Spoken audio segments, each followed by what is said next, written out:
Welcome to Crime Stoppers. I'm your host, Chip Brown. Heartland Crime Stoppers is a community-based program designed to help law enforcement solve crime by providing a way for the public to phone in tips anonymously and receive cash rewards of up to $3,000 for information that leads to an arrest, the recovery of stolen property, or the recovery of illegal drugs. Heartland Crime Stoppers is funded through the State of Florida Office of the Attorney General Crime Stoppers Trust Fund and through donations from the community. Citizens and local businesses make Crime Stoppers work. On today's show, we'll talk with a familiar name in law enforcement, Gary Hester, who is the police chief in Haines City. But first, we'll kick off our show with a return guest of Chris Velasquez, the chief of Lake Wales. Chief, thank you for being here today. Thanks for having me, Chip. I appreciate it. Yeah. Now, you have a number of things going on over in Lake Wales. Staying busy. I know that we have been able to send you some tips, and if we can start off, maybe I know we had one just recently that actually solved an armed robbery case and recovery of a gun.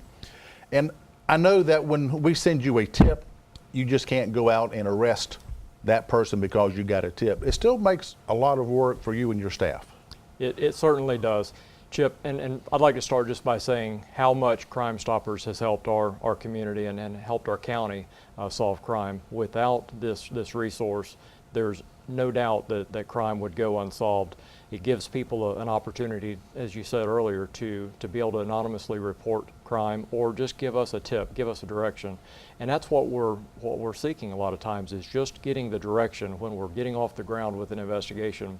We might not have the leads and the information that we need to get started and focus in the right direction, and just simply calling and leaving a tip. If they hear something on the street, if they hear something through a neighbor, a friend, just giving us a direction to go. Social media is another area that our tipsters a lot of times help us with. Is they'll pick information up and relay that, to us through Crime Stoppers, and what a valuable resource that is. Now, of course, if they want to call and talk to you directly and share it with you, you're more than welcome, and certainly will want to take that as well.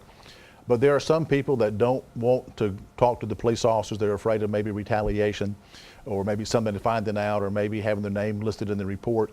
And so many people that leave tips with us don't do it for the reward. They do it because they want to report somebody doing something illegal and want to turn them in. They want law enforcement to take action. They don't want to see drugs in their neighborhood. They don't want to have somebody who committed an armed robbery and harmed someone living next door. I mean, they really are concerned citizens, and it's just to the cooperation with the police department and with the media and with Crime Stoppers and the people in the community. It's just so easy to make a phone call or text a tip in or do it on the web, and you get the information. And like I say, it can really get you a big jump ahead on many cases. You're absolutely correct. At the end of the day, what you just said in summary is most of the people out there in our community and throughout the nation, they're good people and they want to do the right thing. They don't look for the money, they don't look for the reward. They're just wanting to do the right thing. They want to be protected. They want to know that they're going to be anonymous. That's one of our priorities, is to make sure that they're protected. We just need their assistance.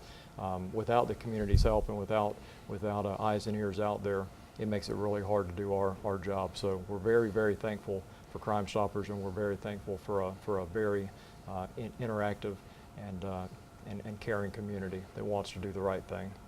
Yeah, it takes the whole community, everybody involved, to do that. Yes, it does. Now, I know that in Lake Wales, you have been ramping up some of your efforts and addressing some of the traffic issues in Lake Wales. Tell us more about that. Well, first, with it being school starting back up, schools just started back up, we're wanting to remind everybody that they need to really pay attention. They need to be aware of the school zones. They need to be on the lookout for children that are walking to and from school. We're going to be out helping to reinforce that with preventative patrols and proactive enforcement. But we're overall going to focus more on traffic in our area. We've had an uptick in traffic crashes. Last year, in 2016, we had over 600 traffic crashes just in our city limits, and 5 of those resulted in fatalities. Numerous crashes there resulted in serious bodily injury, and when we go back and analyze and review our statistics, the crashes, what's happening, we're not necessarily seeing anything in particular as a contributing cause. In other words, speed, driving under the influence, those types of factors. What we really are seeing is that people just aren't paying attention. They're in a hurry. They're not wanting to be courteous. They're distracted, whether it be by the telephone, by texting, by just conversation. They've got so many things going on in this electronic age. They're just not really, they don't really have their head in the game when they're driving. And 65, 60 miles per hour going down the road, and you take your eyes off the road and your head's not in it, it can result in tragedy really quickly. So we're going to be focusing on traffic enforcement, traffic education, and ultimately traffic safety. We're not out there just to write tickets. We're not out there trying to ruin people's days. We're really trying to save lives, and we just want people to know that they need to slow down, they need to pay attention to what they're doing, and they need to have their head in the game when they're driving a vehicle. It's just something that we've really found is important. Traffic's usually the number one complaint when you talk to a community about problems in their area. They'll talk about speeding, people running stop signs, whatever it might be, and we've got to ramp that up, and we've got to help. With 1,000 people a day, over 1,000, moving into Florida, the state, our community, the nation is growing incredibly fast, and we've got to get a grip on it. We can build more roads, we can put more stop signs out or more speed signs out, but at the end of the day, people really have to be involved and help contribute to the solution rather than a problem. One of the things that really just irks me is the right on red. People think that a right on red is like a yield sign. You can turn right on red, but you have to come to a stop. That doesn't mean slow down to 20 miles an hour and roll through it, at an excessive speed at all. Right. You are required to stop, and you go through the toll booths at 25 miles an hour, and cars are zipping through at 60 and 70, and those are there for a reason. And just like so many times, you see people zip past you, and then the next red light, they're sitting beside you. Exactly. So exactly. It's always just a little bittersweet for them, I'm sure. But I've been there. I've been there a number of times, and all you can do is smile, and they're spending more gas or wearing their car out faster, and they're not getting anywhere any faster than they would have if they would have just followed the speed limit. It's there for a reason. It's not a recommendation. It's the limit. It's the law. Exactly. Now you have a number of other things with your volunteers that you do in Lake Wales. Tell us about some of your volunteer programs. Yes, we have a community outreach right now in our city. We're trying to get as many people involved from the community, from our youth, to get involved and learn more about what we do and help us out also. Be our eyes and ears, very much like Crime Stoppers is.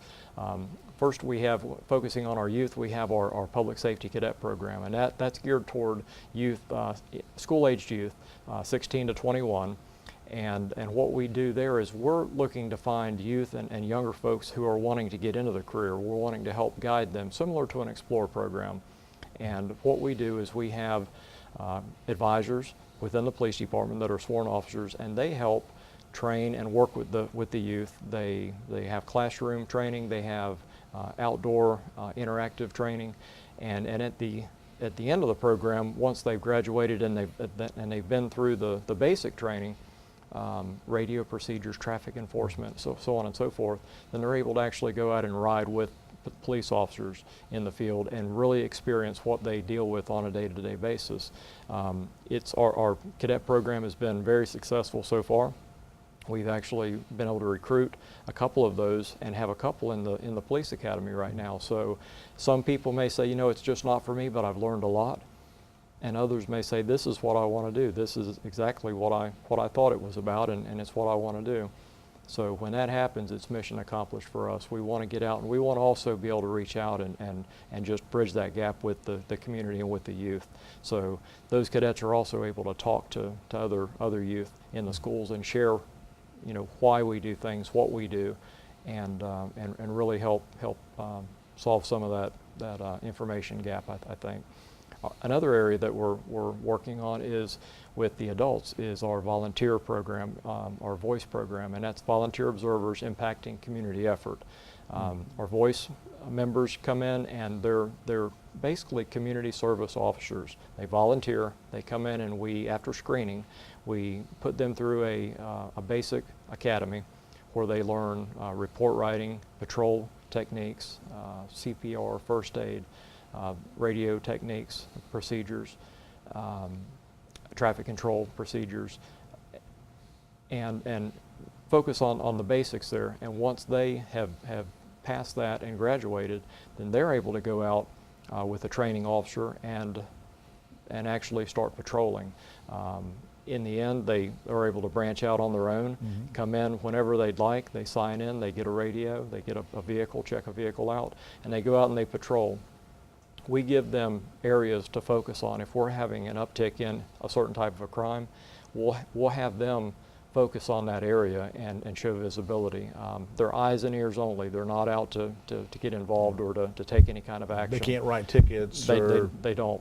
But they can help us in areas, you know, again, back on traffic, if we're having an area that we're having problems with receiving complaints or seeing problems, we can put them in that area and have them be either stationary or moving. They can turn their lights on and just get people's attention and slow people down. They help us tremendously with things like the school zones, especially in the beginnings of the year. So great opportunity. They really can, it's up to them how far they take it and what they do. If they want to take it further, they can go as far as going out and working non-confrontational after the fact cases, say a criminal mischief, something that they need to, that we need to get documented and we need to follow up on. They can go out and actually take the report and handle that for us, even as far as collecting fingerprints if they want to go that far. So it's all about working with them and helping them learn more about us, and them doing as little or as much as they'd like, whatever they feel comfortable with. We just want people to be involved. We want the public's help, and it's a great opportunity. Those who have joined absolutely love the program, and I can tell you they've helped save the city hundreds of thousands of dollars over the years. We've been in existence, had it over 20 years. Oh my goodness. And it's really helped offset and keep police officers from having to focus on certain duties and have them out really fighting crime and working to improve the community. Well, Chief, thank you so much for coming on the show and sharing the valuable information on your volunteers, and we wish you the best of luck with that. I really appreciate it, Chip. Thank you very much. For more information on the Lake Wales Police Department, you can contact them on the web at cityoflakewales.com/LWPD or follow them on the Facebook at Lake Wales Police Department. Crime Stoppers provides a way for local law enforcement to receive information on crimes while keeping the people providing that information anonymous. These effects increase tips, which in turn solve more crimes and identify criminals in our community. Here are a look at some of our most recent cases. Michael Jose Maldonado has a Polk County Sheriff's Office warrant for felony petty theft. He is also a suspect in several burglaries that occurred in South Lakeland on August 22nd and 23rd. He is 5'6" tall with curly brown hair, a beard, and several tattoos. Polk County Sheriff's Office needs your help to identify and arrest this violent suspect who held a gun to the pharmacist's head when he robbed the Walgreens on US Highway 98 North in Lakeland on Wednesday, August 23rd. The Haines City Police Department reports that arrest warrants have been issued for two women pictured in conjunction with the liquor store shoplifting incident that they shared on August 16th. Douglasia Williams and LaFawn Lord are being charged with felony petty theft. The Winter Haven Police Department has obtained a warrant for the arrest of 32-year-old Jose Fernando Rivera Morales, also known as rapper Kendo Capone, on charges of armed robbery with assault and battery, aggravated battery, and petty theft. Lakeland police need your help in identifying this suspect of a burglary that occurred on August 3rd within the city limits of Lakeland. Polk County Sheriff's Office reports that on August 21st, 2017 at 3:42 a.m., 2 unknown white male suspects stole 3 pallets of cardboard from the Dollar Market store located at 125 Carter Road in Polk City. The pallets of cardboard taken are valued at $300. The suspects drove to the scene in an enclosed box truck with no visible markings. The suspects appear to be 25 to 35 years of age with several visible tattoos on their arms. On July 4th, 2017, the pictured suspect committed a lewd act in the hallway leading towards the restrooms at Joann Fabrics, 152 3rd Street Southwest in Winter Haven. He exposed himself while making obscene gestures with his hands towards the customer. He immediately left the store and headed towards the parking lot, possibly entering a light-colored vehicle. The Lake Hamilton Police Department is attempting to identify this suspect from a theft from the Dollar General store located at 101 Hatchnahaw Road. If you have any information on any of the cases you've just seen or any information on an unsolved crime, please contact Heartland Crime Stoppers and leave an anonymous tip. The toll-free tip line is 1-800-226-TIPS. That's 8477. You can also leave an anonymous web tip by going to www.heartlandcrimestoppers.com and click on the Give a Tip tab, or by going to www.p3tips.com. Don't forget, you can download our free P3 Tips app on your smart device. Whichever way you choose to leave a tip, you will remain 100% anonymous. If your tip results in an arrest, the recovery of stolen property, or the recovery of illegal drugs, you could be eligible for a cash reward of up to $3,000. Welcome back to the Heartland Crime Stoppers show. I'm your host, Chip Brown. We have in the studio now a repeat guest, another one if you will, Chief Gary Hester of the Haines City Police Department. Chief Hester, welcome back to the show. Thanks, Chip. It's great to be here. It's an honor to be here with you and to discuss crime prevention. I know that you retired from the sheriff's office and then you did some time with the county and now back, with being the police chief in Haines City. That police work just doesn't get out of your blood, does it? No, sir. It's certainly in your blood. I've been in police work now for nearly 37, 38 years. So I guess it's the family business from my standpoint. It's what I know. I've been blessed, had a great career, and it's great to be back with the men and women in law enforcement who go out each and every day and stand in the gap between good and evil. Now, you, of course, are originally from Haines City, and as we talked about earlier, your career started as a jailer. Yeah, I started at the sheriff's office back in 1979. I hate to admit it was that long ago. Working in the jail across the street at what used to be the main jail for the sheriff's office. I remember, yes. Now bookend, but yes, sir. I started there in '79. Had a great career. Was blessed. Held every position there, up to and including chief of staff, and had the opportunity to serve with Sheriff Judd for several years as his chief of staff. Yeah, that is that just. You never know when you start as a jailer, back in 1979, that one day you're going to be a police chief in the area that you grew up. Yeah, I'm a hometown boy. I was born and raised in Haines City, attended public schools there, graduated from Haines City High School, still live in that area. My family, all of my family still lives in that area. So it's an honor and privilege to go home, to have an opportunity to serve your local community as their police chief. So it's been quite an honor. Been there for 3 months at this point, and we're really in the planning stages right now. We have Dr. Jim Sewell, who you're familiar with him. Yes. A lot of folks in the law enforcement community is aware of Dr. Sewell. I have him on board helping develop a grassroots strategic plan.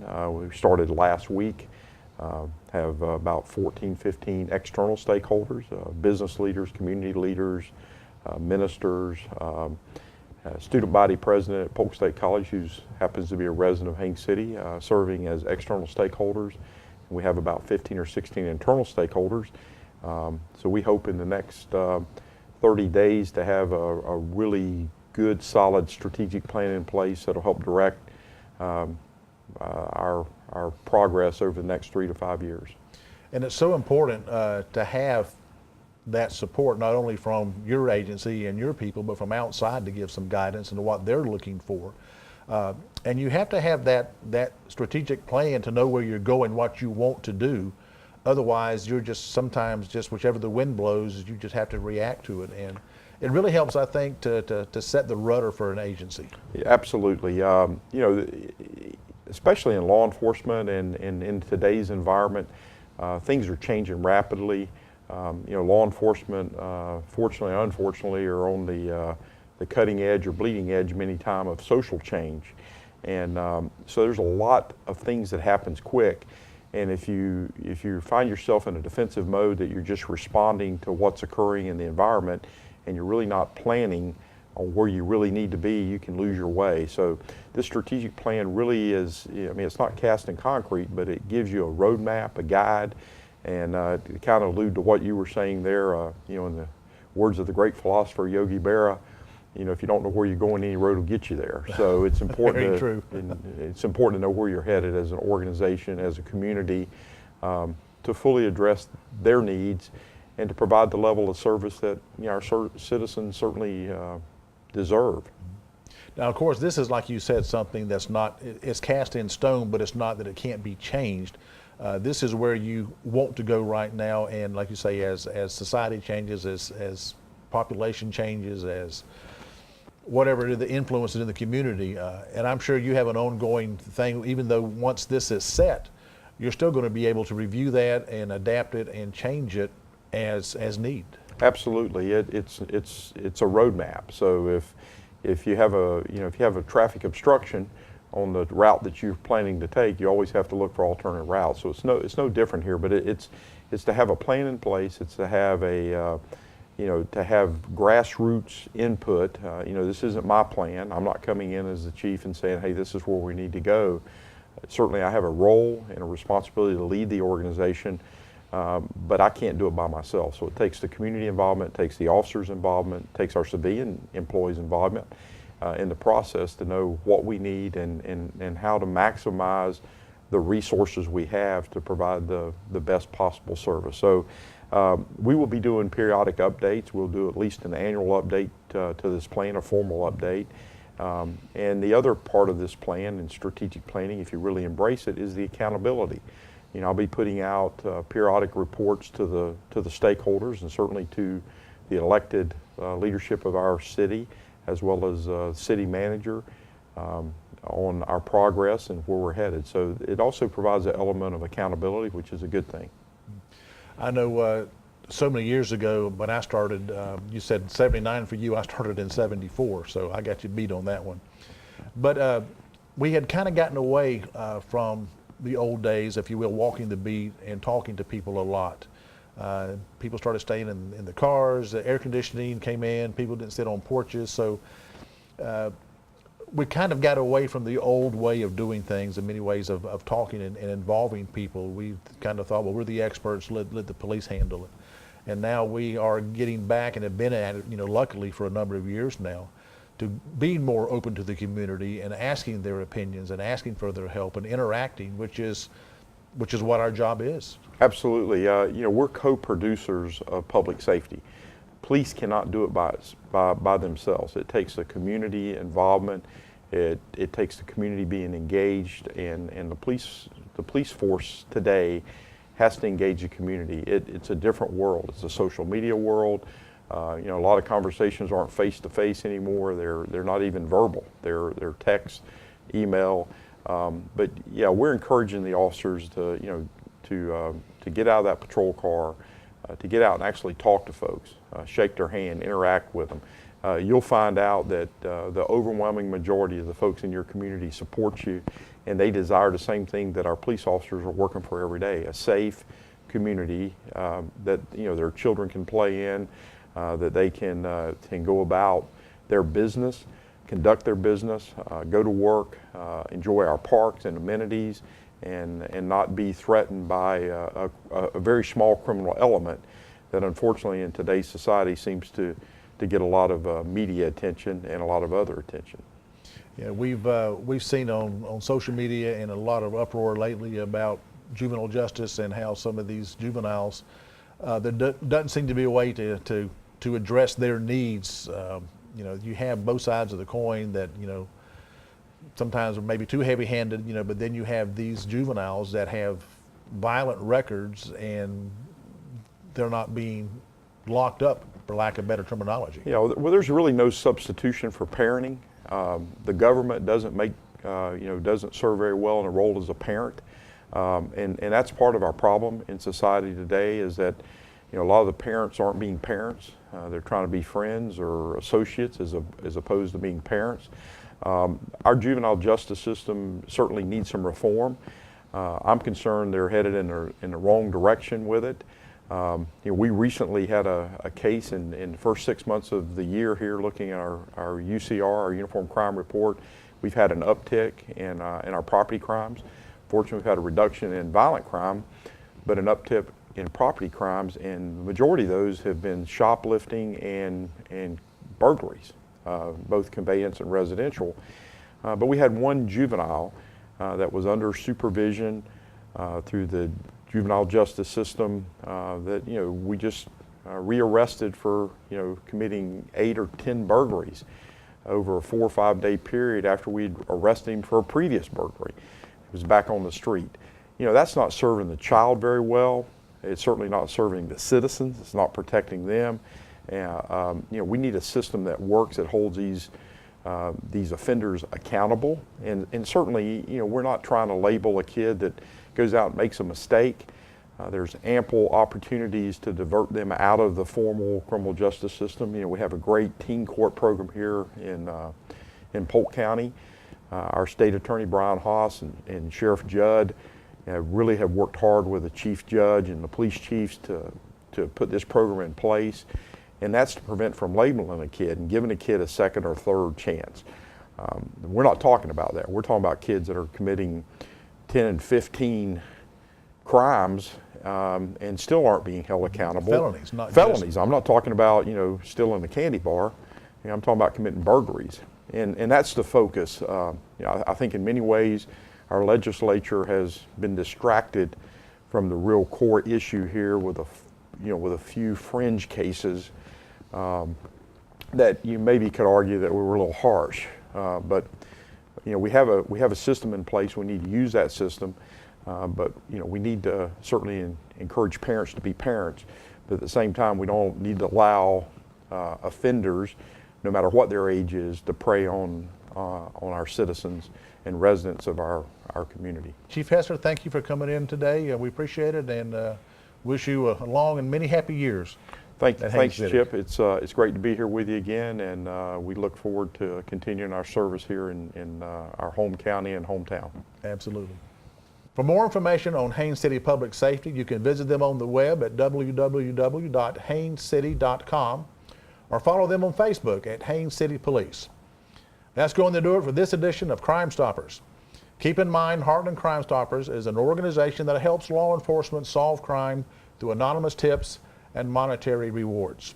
It encourages a cooperative partnership between law enforcement, the media, and the community to ensure security and enhance our quality of life here in Polk County. For more information, you can check us out on the web at heartlandcrimestoppers.com or follow us on Facebook at Heartland Crime Stoppers Florida. Until next time, keep in mind, it's a crime, and you can help make sure that they don't get away with it.